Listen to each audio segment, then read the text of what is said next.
नमस्कार मंडळी, श्री स्वामी समर्थ. आपण रोज आपल्या देवांना अंघोळ घालत असतो. आपण दररोज देवपूजाही करत असतो. पण देवपूजा करताना देवपूजेचे काही नियम हे पाळावे लागतात. आता हे नियम कोणते आहेत तर ते बघा. अगदी छोटे छोटे नियम आहेत. आपण हे नियम पाळले तर आपण केलेल्या देवपूजेचं पूर्ण फळ आपल्याला मिळतं. आपण सर्वजण आपल्या घरामध्ये दररोज देवपूजा करत असतो. कशी का होईना, आपले आई वडील किंवा आजी असेल तर जशी देवपूजा करत होती त्यांचं पाहून आपण देवपूजा करायला शिकलो. आणि आपण असंही म्हणतो, देवपूजा न करण्यापेक्षा जमेल तशी पूजा केली ना ती बरी आहे. पण खरं सांगायचं झालं तर बघा, आपण जी देवपूजा करतो, आपल्याला या पूजेचं संपूर्ण फळ मिळालं पाहिजे तर आपल्याला या काही नियमांचं पालन केलं पाहिजे. तुम्ही जर का या गोष्टी लक्षात ठेवून देवपूजा करत असाल तर पूजेचं संपूर्ण फळ तुम्हाला मिळेल. दररोज देवपूजा करूनही काही जण म्हणतात, आम्ही रोज देवपूजा करतो तरीसुद्धा आम्हाला याचं फळ मिळत नाही, किंवा त्यांच्या घराला काही दोष लागतील, ते संपत नाहीत, किंवा देवपूजा करताना या गोष्टी तुमच्याकडून कळत न कळत किंवा चुकीने करायच्या राहून जातात. तर या गोष्टी कोणत्या आहेत, तसेच देवांना आंघोळ घातलेल्या पाण्याचा उपाय कसा करावा हे आज आपण जाणून घेणार आहोत. व्हिडिओमध्ये पुढे जाण्याआधी तुम्हालाही परमेश्वराचा कृपा आशीर्वाद तुमच्यावर हवं असं वाटत असेल तर एक लाईक करा, कमेंटमध्ये श्री स्वामी समर्थ नक्की लिहा. आणि सर्वात महत्त्वाचं म्हणजे दररोज देवपूजा करताना सर्वात अगोदर आपल्याला दिवा हा प्रज्वलित करायचा आहे. आपण काय करतो, आपली देवपूजा ही संपूर्ण करून घेतो आणि त्यानंतर आपण दिवा, अगरबत्ती, धूप हे लावत असतो. पण आपल्याला असं न करता देवपूजा करायला सुरुवात करण्याच्या अगोदर आपल्याला दिवा हा लावून घ्यायचा आहे. तुम्ही दिवा हा शेवटी लावता, तोच दिवा तुम्हाला सुरुवातीला लावायचा आहे. कोणतीही पूजा करताना आपल्याला ही अग्नीच्या साक्षीने करायची असते, तेव्हा त्याचं संपूर्ण फळ आपल्याला मिळतं. तुम्ही जर काही चूक करत असाल तर आजपासूनच देवपूजा करताना सर्वात अगोदर तुमचा जो दिवा असेल तर तो दिवा एका बाजूला लावून घ्यायचा, त्यानंतर तुम्हाला देवपूजा करायला बसायचं आहे. आता कित्येक जण बघा, गावाकडचे लोक असू द्या किंवा भरपूर जण लहान मुलांना देवपूजा करायला सांगतात. काही ठिकाणी आजी आजोबा असतात, ते फक्त देवपूजा करायची आहे म्हणून देवपूजा करतात. परंतु देवपूजा करायला बसताना आपल्याला आसन घेऊन बसायचं आहे. तुम्ही बसायला एक आसन घ्या. तुम्हाला दररोज देवपूजा करण्यासाठी बसायला एक वेगळं आसन तयार करा आणि या आसनावर बसून तुम्ही देवपूजा करायची आहे. देवपूजा करताना कधीही जमिनीवर बसून देवपूजा करू नये. प्रत्येक गोष्टीमध्ये शास्त्रीय तसंच धार्मिक कारण आहे, त्यामुळे ही देखील तेवढीच महत्त्वाची गोष्ट आहे. आपण म्हणतो जाऊ दे, कुठे गार लागते खाली, बसू दे, बसून देवपूजा तर करायची आहे, 5-10 मिनिटाचं काम आहे. पण असं करू नका. ही देखील एक चूक आपल्याकडून कळत न कळत होत असते. याचेही दोष आपल्याला लागत असतात, आपल्या घराला लागत असतात. त्याचे परिणाम घरातील सर्वांना भोगावे लागत असतात. तेव्हा देवपूजा करताना तुम्ही एक आसन बसायला नक्की घ्या. जे आता बघा, देवपूजा करतानंतर देवांना जे आंघोळ घातलेलं पाणी असतं किंवा आंघोळ कशी घालायची ते बघा. आपण एक मोठं भांडं घेतो, त्यामध्ये पाणी भरतो आणि सगळे देव त्याच्यामध्ये बुडवून त्यांना आंघोळ घालत असतो. पण बरेच जण या पद्धतीने देवांची आंघोळ आटपतात. तर आपल्याला असं करायचं नाही आहे.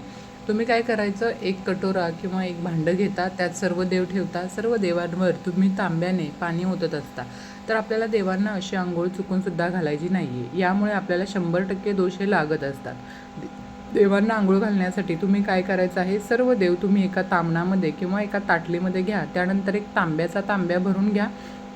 ज्या भांड्यात तुम्हाला देवांना आंघोळ घालायची आहे ते गंगाळ किंवा कटोरी, कुठलंही भांडं असू दे, ते भांडं घ्या. यानंतर आपल्याला आपल्या डाव्या हातामध्ये एक देवाची मूर्ती घ्यायची आहे आणि उजव्या हातामध्ये पाण्याने भरलेला तांब्या घ्यायचा आहे.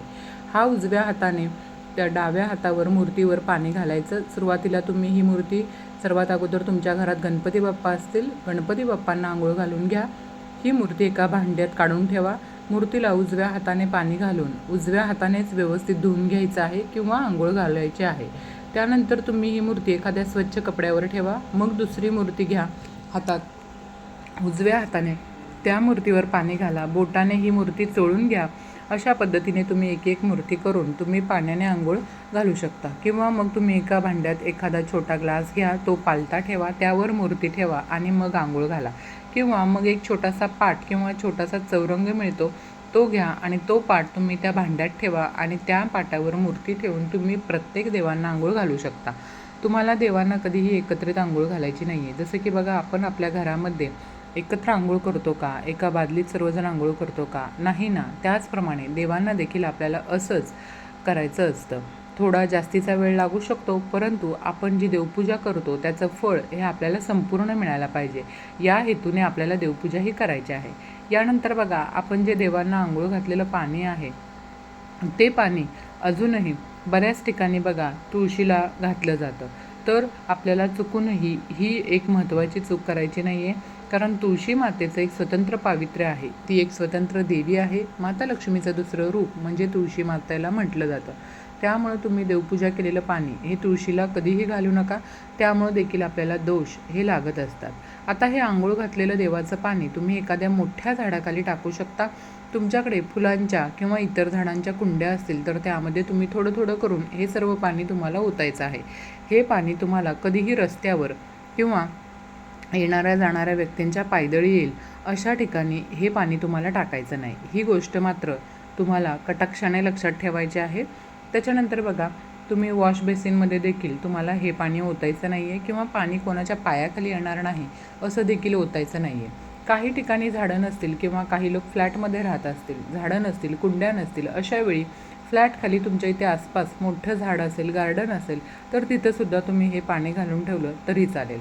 जी झाडं असतील त्या झाडाखाली हे पाणी ओतायचं आहे. यामुळं आपल्याला त्या देवांच्या पाण्याच्या पवित्रही राखलं जातं. सर्वात महत्त्वाचं म्हणजे देवपूजा करण्यासाठी आपण जे पाणी घेतो ते कसं घ्यायचं.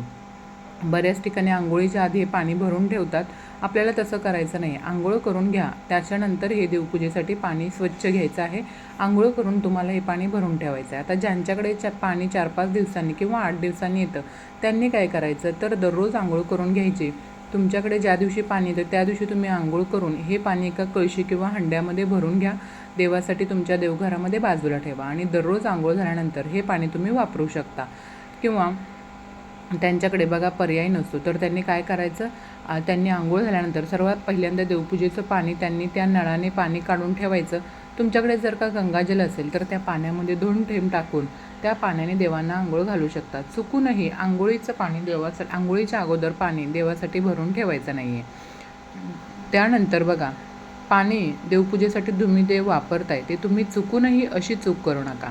यानंतर तुम्ही तुमच्या देवघरामध्ये तेलाचा दिवा लावत असाल, तुपाचा दिवा लावत असाल तर तो कुठे लावायचा, कुठे ठेवायचा, तर बघा देवांच्या उजव्या बाजूला ठेवायचा आहे. उजव्या हाताला तुपाचा दिवा ठेवायचा आणि आपल्या उजव्या हाताला तेलाचा दिवा ठेवायचा आहे. यानंतर आपण जी देवांना फुलं वाहतो ती सुकल्यानंतर कधीही आपल्या घरामध्ये ठेवायची नाही आहेत, लगेच आपल्याला विसर्जित करायची आहेत.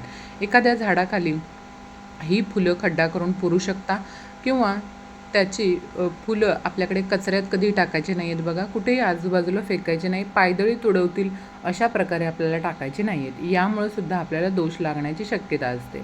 आता हे पावित्र्य आपल्याला काही वेळेस आपण फुलं आणतो आणि ती फ्रीजमध्ये ठेवतो. दुसऱ्या दिवशी ती फुलं वाहतो फ्रीजमध्ये. ती फुलं ताजी राहतात, त्यामुळे ती तशी फुलं वाहिली तरी चालतात. पण कधीही सुकलेली फुलं आपल्याला देवांना अर्पण करायची नसतात. त्याचप्रमाणे आपल्याकडून फुलं जर का जमिनीवर पडली तर ती फुलं देखील आपल्याला कधीच देवांना व्हायची नाही आहेत. ती फुलं तुम्ही बाजूला टाकून देऊ शकता.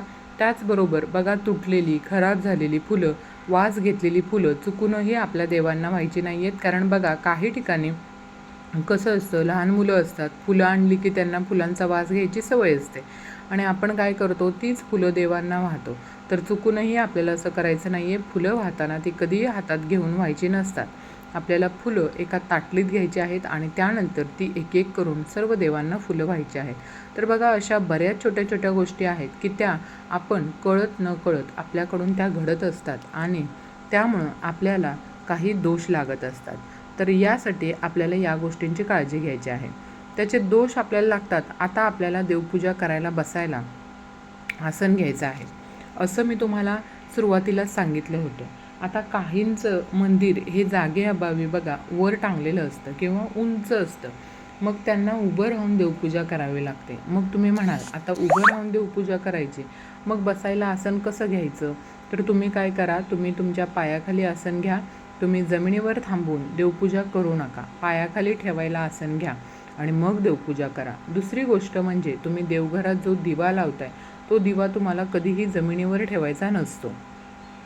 तर मग काय करायचं यासाठी, तर बघा, देवपूजा करत असताना आपण सर्वप्रथम दिवा प्रज्वलित करतो. तर हा दिवा प्रज्वलित केल्याच्या नंतर आपण हा दिवा कुठे ठेवायचा आहे हे बघा, तर तो दिवा तुम्हाला कसा लावायचा आहे बघा. जेव्हा आपण हा दिवा देवांसाठी लावत असतो आणि तो आपण जमिनीवर ठेवतो, तेव्हा तो दिवा हा जमिनीला अर्पित होतो. त्यामुळं दिवा आपल्याला ठेवताना त्याच्याखाली एक छोटीशी प्लेट ठेवायची आहे. त्यामध्ये थोडंसं तांदूळ ठेवा आणि मग तुम्ही हा दिवा देवाला लावू शकता. तर आजची ही माहिती तुम्हाला आवडली असेल अशी अपेक्षा करते, आणि जर आवडली असेल तर चॅनलला लाईक, शेअर, सबस्क्राईब नक्की करा. भेटूयात अशाच नवनवीन माहितीपूर्ण पुढच्या व्हिडिओमध्ये. तोपर्यंत धन्यवाद. श्री स्वामी समर्थ. रामकृष्ण हरी. जय जय रामकृष्ण हरी. श्री हनुमान. जय श्रीकृष्ण. जय माता लक्ष्मी. धन्यवाद.